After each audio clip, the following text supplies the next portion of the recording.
Bismillahirrahmanirrahim. Assalamualaikum warahmatullahi wabarakatuh. Dengan mengucapkan Alhamdulillahirabbil alamin, pada kesempatan kali ini kita dapat bertemu dengan virtual dalam keadaan sehat walafiat.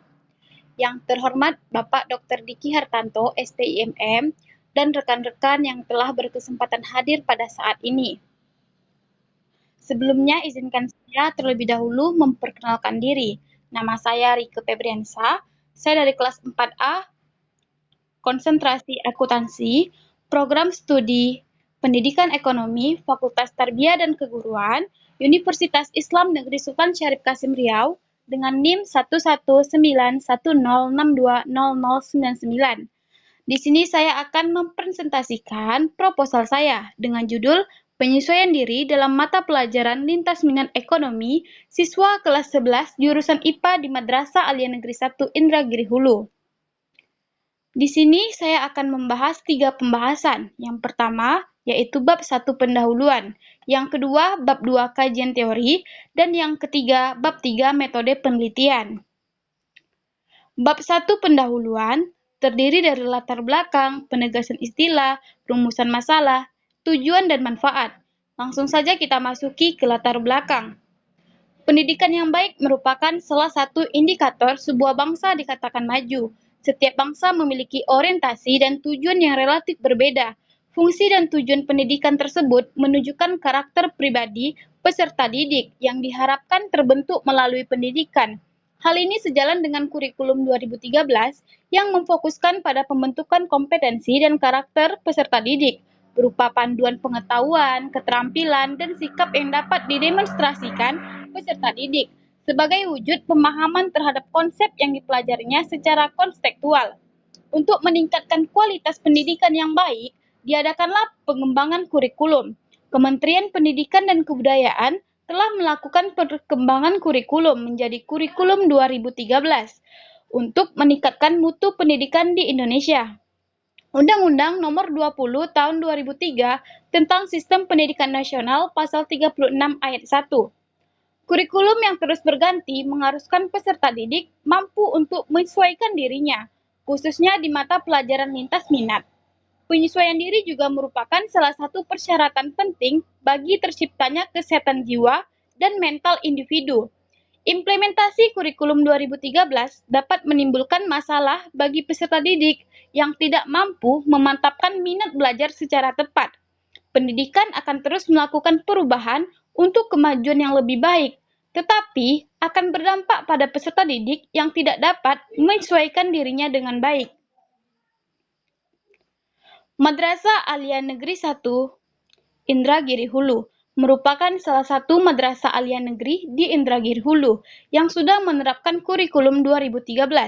Mata pelajaran lintas minat pun sudah diterapkan di sekolah. Di sekolah, mereka tidak hanya memiliki kelompok mata pelajaran yang mereka pilih, tetapi mereka diberi kesempatan untuk mengambil mata pelajaran dari kelompok peminatan lain. Hal ini berdampak sebagaimana mereka bisa memadukan antara mata pelajaran yang termasuk dalam mata pelajaran lintas minat dan mata pelajaran yang termasuk dalam kelompok peminatan yang mereka ambil. Hasil dari pertanyaan saya kepada siswa di Madrasah Aliyah Negeri 1 Indragiri Hulu bahwa sebanyak sekitar 8 orang atau 25% dapat menyesuaikan dirinya dengan baik dan 21 atau 75% tidak bisa menyesuaikan diri dengan baik. Dari fenomena-fenomena inilah, peneliti tertarik untuk melakukan penelitian dalam kaitannya dengan penyesuaian diri peserta didik. 8 seorang peserta didik yang dapat menyesuaikan dirinya dengan baik, maka dapat dipastikan bahwa ia mampu ditempatkan dalam situasi apapun dan akan berdampak pada negatif jika seorang siswa tidak dapat menyesuaikan dirinya dengan baik. Langsung ke penegasan istilah. Ada 4. Yang pertama yaitu pendidikan nasional. Pendidikan nasional adalah pendidikan yang berdasarkan Pancasila dan Undang-Undang Dasar Negara Republik Indonesia 1945. Pendidikan nasional berakar pada nilai-nilai agama, kebudayaan nasional Indonesia, dan tanggap terhadap tuntutan perubahan zaman. Yang kedua yaitu lintas minat. Lintas minat adalah program untuk memperluas dan mengembangkan minat, bakat, dan kemampuan peserta didik yang mereka miliki dengan memilih kelompok mata pelajaran di luar kelompok program peminatannya. Yang ketiga, kurikulum. Kurikulum adalah perangkat mata pelajaran dan program pendidikan yang diberikan oleh suatu lembaga penyelenggara pendidikan yang berisi rancangan pelajaran yang akan diberikan kepada peserta pelajaran dalam satu periode jenjang pendidikan. Yang keempat, penyesuaian diri.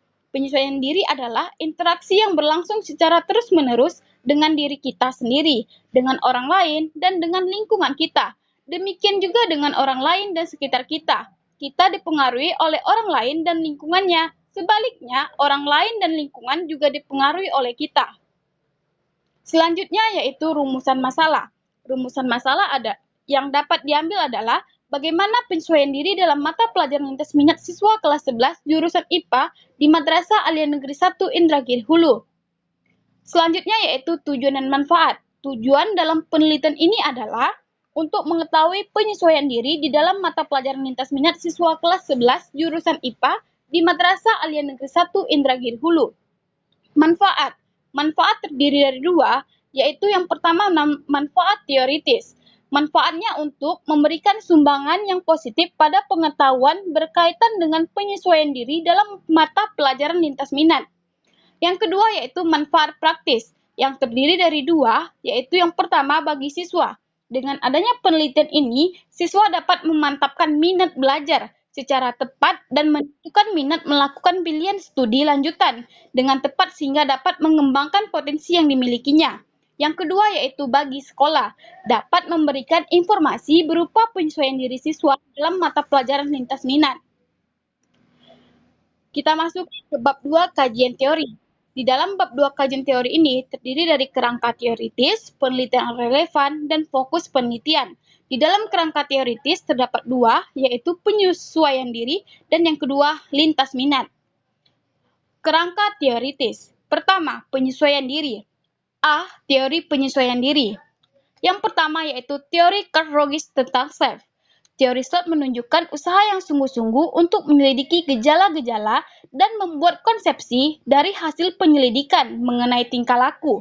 Jadi di dalam menunjukkan SWOT sebagai proses, itu yang dimaksud tidak lain dari nama bagi sekelompok proses. Yang kedua yaitu pokok-pokok teori Rogers, konsepsi-konsepsi pokok dalam teori Rogers.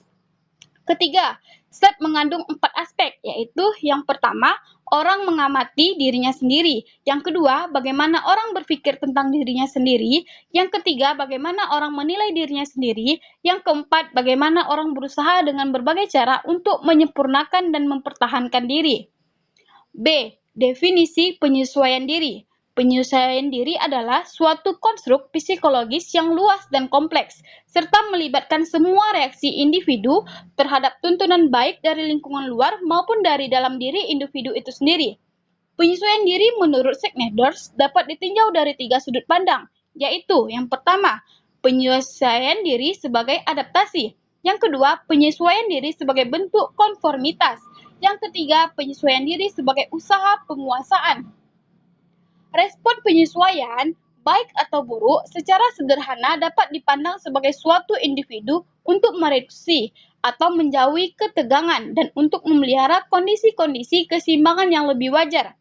Penyesuaian adalah sebagai suatu proses ke arah hubungan yang harmonis antara tuntutan internal dan tuntutan eksternal. C. Ciri-ciri penyesuaian diri yang efektif. Yang pertama, memiliki persepsi yang akurat terhadap realita. Kedua, kemampuan untuk beradaptasi dengan tekanan atau stres dan kecemasan. Ketiga, mempunyai gambaran diri yang positif tentang dirinya. Keempat, kemampuan untuk mengungkapkan perasaan. Yang terakhir atau kelima, relasi interpersonal baik. D. Aspek-aspek penyesuaian diri. Menurut Snedders, penyesuaian diri yang baik adalah individu yang dapat memberi respon yang matang, bermanfaat, efisien, dan memuaskan.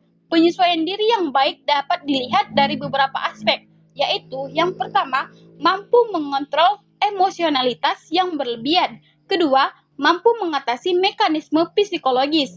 Ketiga, mampu mengatasi perasaan frustasi pribadi. keempat, kemampuan untuk belajar, kelima, kemampuan memanfaatkan pengalaman, dan yang terakhir atau keenam, memiliki sikap yang realistis dan objektif.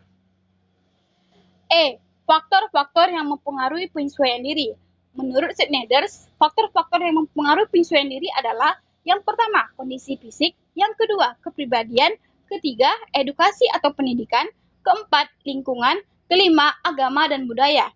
Menurut Buffon, secara garis besar, faktor yang mempengaruhi penyesuaian diri dibedakan menjadi dua, yaitu yang pertama, faktor internal, yang berasal dari diri individu yang meliputi kondisi jasmani, psikologis, kebutuhan, kematangan intelektual, emosional, mental, dan motivasi. Yang kedua, faktor eksternal, yaitu dari lingkungan yang meliputi lingkungan rumah, lingkungan keluarga, lingkungan sekolah, dan lingkungan masyarakat. Proses penyesuaian diri. Proses penyesuaian diri melibatkan beberapa unsur, seperti motivasi, sikap terhadap realitas, dan pola dasar penyesuaian diri. Kita lanjut ke F kedua, yaitu lintas minat. Kurikulum 2013. Istilah kurikulum dan pengembangannya sudah ada sejak dulu hingga saat ini, dengan tafsiran-tafsiran kurikulum dan pengembangannya daripada tokoh pendidikan. Di dunia istilah, kurikulum dalam arti sederhana merupakan kumpulan sejumlah mata pelajaran sebagai kegiatan sosial, isi materi, dan pengalaman belajar. Pengertian kurikulum nantinya akan berpengaruh pada pengembangan kurikulum di masa mendatang. Kurikulum 2013 dikembangkan dengan penyempurnaan pola pikir, pola pembelajaran, dan menekankan pada keaktifan siswa agar potensi dirinya dapat berkembang dengan baik. Hal ini sesuai dengan tujuan kurikulum 2013, yaitu mempersiapkan manusia Indonesia agar memiliki kemampuan hidup sebagai pribadi dan warga negara yang beriman, produktif, kreatif, inovatif, dan afektif, serta mampu berkontribusi pada kehidupan bermasyarakat, berbangsa, bernegara, dan peradaban dunia. Konsep pembelajaran lintas minat. Dalam kurikulum 2013, pembelajaran tidak lagi berpusat pada guru, melainkan pembelajaran lebih banyak pada aktivitas peserta didik, dan pembelajaran tidak lagi menjadi satu arah tetapi dua arah, lebih bersifat interaktif.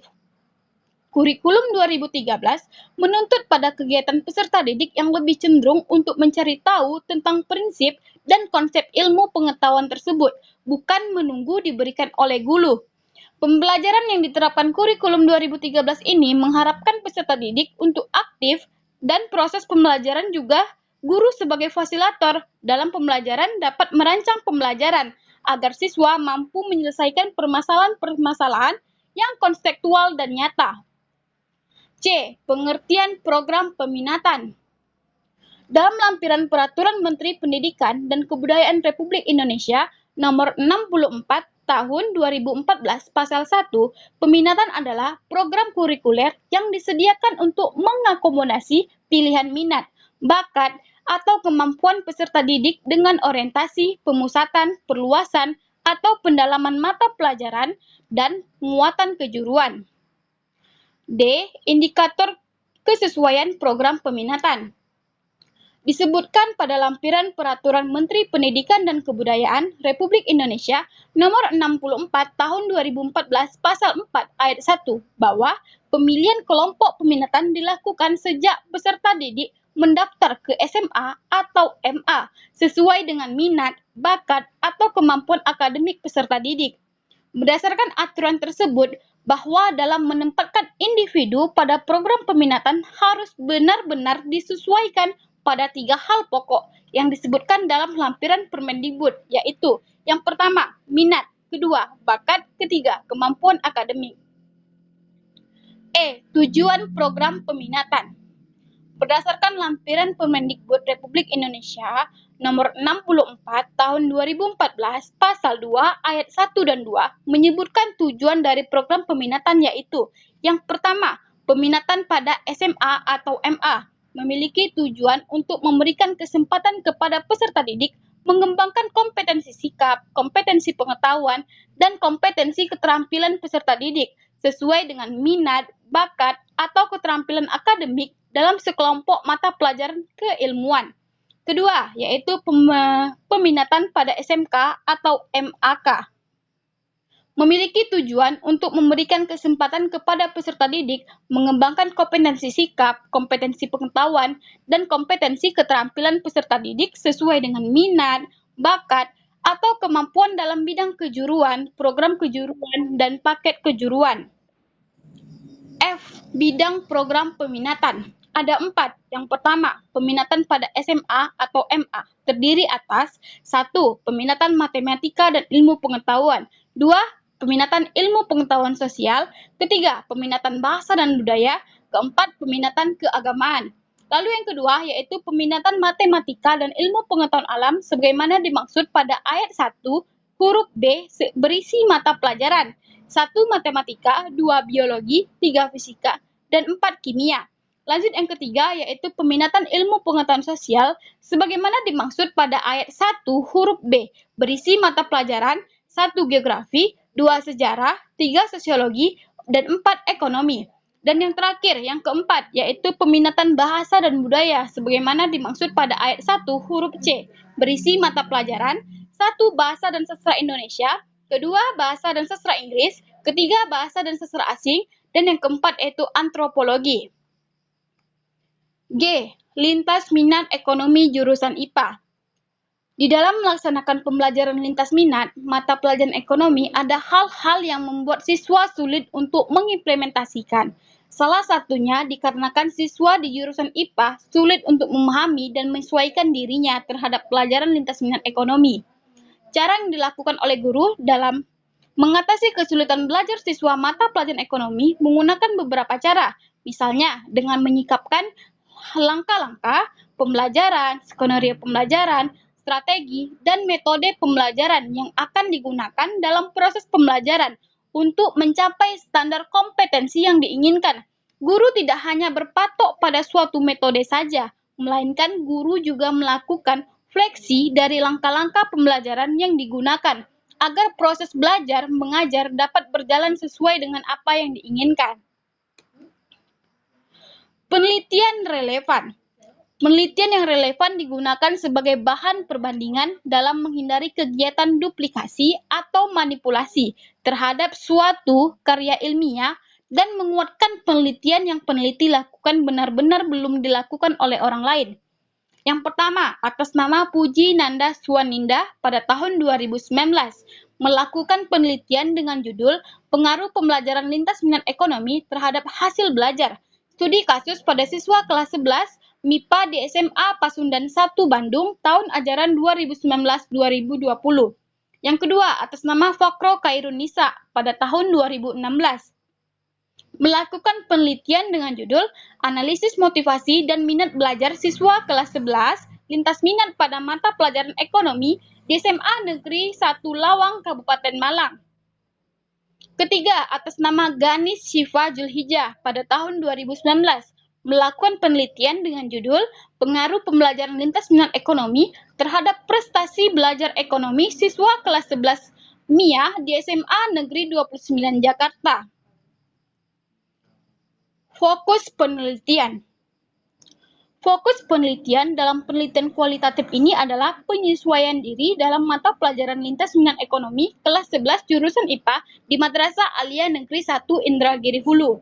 Guna mendalami fokus tersebut, penelitian akan menggunakan metode kualitatif. Penelitian kualitatif dipilih karena fenomena yang diamati perlu pengamatan terbuka, lebih mudah berhadapan dengan realitas, kedekatan emosional antara peneliti dan responden, sehingga didapatkan data yang mendalam. Penelitian kualitatif memiliki tujuan untuk mengeksplorasi kekasan pengalaman seseorang ketika mengalami suatu fenomena sehingga fenomena tersebut dapat dibuka dan dipilih sehingga dicapai suatu pemahaman yang ada. Selanjutnya, yaitu bab 3 metode penelitian yang terdiri dari yang pertama jenis penelitian, yang kedua pendekatan penelitian, ketiga waktu dan tempat penelitian, keempat subjek dan objek penelitian, kelima informan penelitian, keenam teknik pengumpulan data, ketujuh teknik analisa data, dan kedelapan yaitu keabsahan data. Jenis penelitian.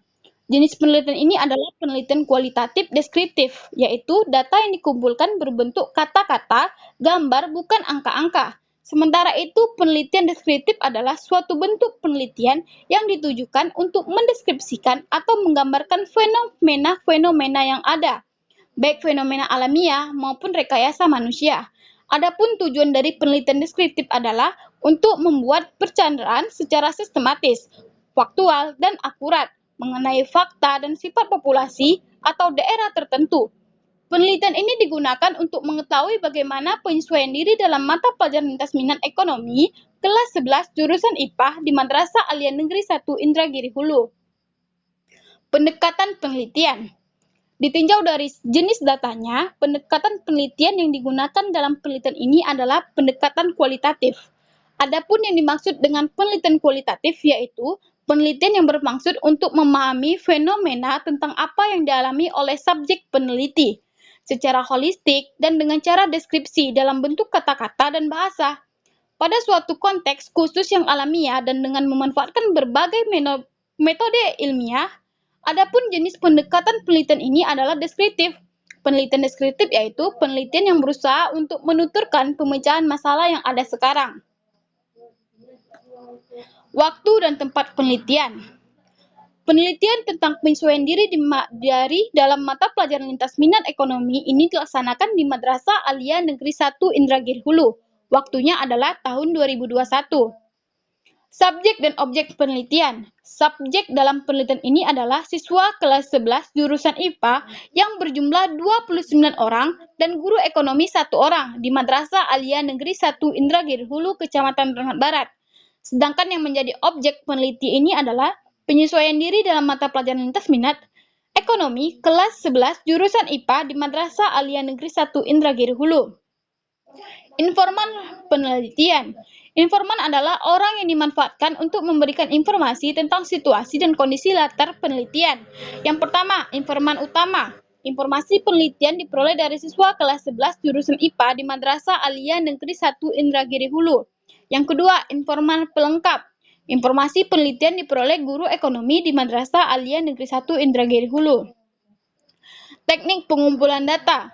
Dalam hal pengumpulan data, penulis terjun langsung pada objek penelitian untuk mendapatkan data yang valid. Maka, peneliti menggunakan metode sebagai berikut. 1. Metode observasi.